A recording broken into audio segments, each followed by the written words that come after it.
બાળ તસ્કરીમાં વધુ બે નામ સામે આવ્યા છે ત્યારે નરેશ દેસાઈ અને ધીરેન ઠાકોરનું નામ ખુલ્યું છે।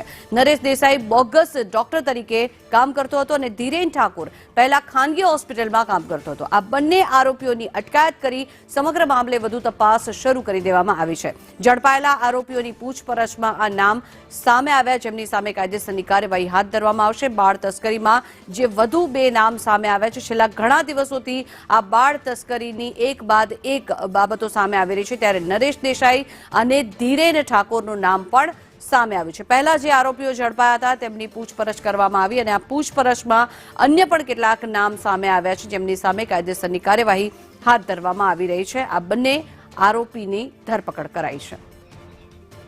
વધુ માહિતી મેળવીએ, સંવાદદાતા ભરત પ્રજાપતિ જોડાયા છે। ભરત, બંને આરોપીના નામ સામે આવ્યા છે, તે લોકોની ધરપકડ કરવામાં આવી છે, શું અન્ય માહિતી?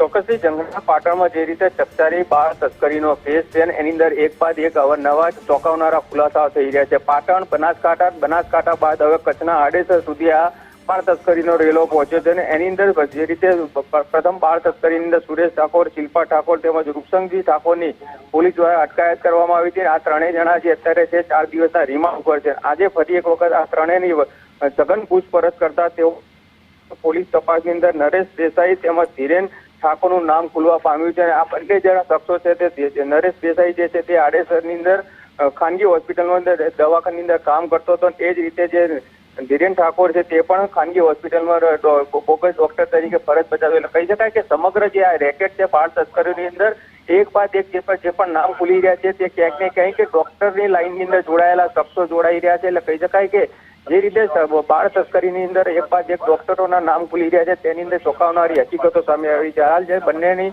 પોલીસ દ્વારા અટકાયત કરી છે અને વધુ પૂછપરછ હાથ ધરી છે। પરંતુ સૌથી મહત્વની બાબત છે કે જે રીતે પ્રથમ જે બાળક મળ્યું છે તેની તો બનાસકાંઠાના પાલનપુરની અંદર આ બાળકને બાળ હોમમાં રાખવામાં આવ્યું છે, ત્યારે આજે વધુ એક બાળક મળે તેવી શક્યતાઓ છે। કારણ કે પોલીસે જે પ્રમાણે કળીઓ મળી છે તેની અંદર જે રીતે બાળક જે હતું તેની અંદર તેને છુપાવવામાં આવ્યું છે તે દિશાની અંદર અત્યારે પોલીસે તપાસ હાથ કરી છે। બીજી બાજુ નિષ્કા હોસ્પિટલની અંદર ફરજ બજાવતા નરેન્દ્ર દરજી તેમજ અમૃત રાવલ આ બે શખ્સોને હજુ પોલીસ પૂછપરછ કરી રહી છે। આ બંનેના પણ ટૂંક સમયમાં નામ ખુલે તેવી શક્યતાઓ જોવા મળી રહી છે। બીજી બાજુ જે રીતે રાધનપુરની સાંઈ કૃપા હોસ્પિટલ છે, સાંઈ કૃપા હોસ્પિટલમાંથી જે રીતે બાળકના પ્રથમ જન્મ પ્રમાણપત્ર આપવામાં આવ્યા હતા તે દિશામાં પણ પોલીસ તપાસ કરી રહી છે। જંગરા જી, આભાર સમગ્ર માહિતી બદલ।